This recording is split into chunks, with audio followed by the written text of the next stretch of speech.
बलराम बोलुछन्ति बाबु चक्रधर तुम्भे जाई हस्तधर महालक्ष्मींकर आम्भे दोष कलु बोली कह तांकु जाई जही इच्छा तही जाओ आम्भ मना नाही। जेते बेले बलराम एमंत कहिले भीतर पुरकु प्रभु निजे विजे कले धीरे धीरे भीतर को गले पीतवास प्रवेश होइले जाई कमलांक पास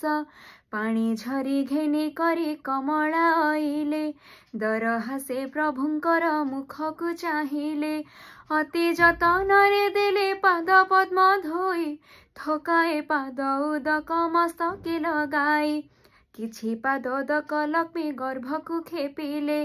पंचवर्ण पुष्पे पद्म पाद पूजा कले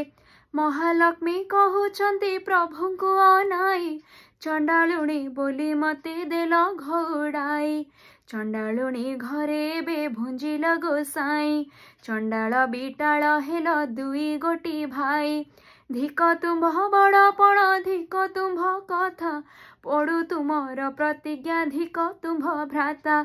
महालक्ष्मी ए प्रकारे बहु धिकारिले कालिया गंजन शुणी किछि न कहिले महामाई बोइले हे शुण मो वचन मोर किस कार्य तुम्हे कुह हे बहन।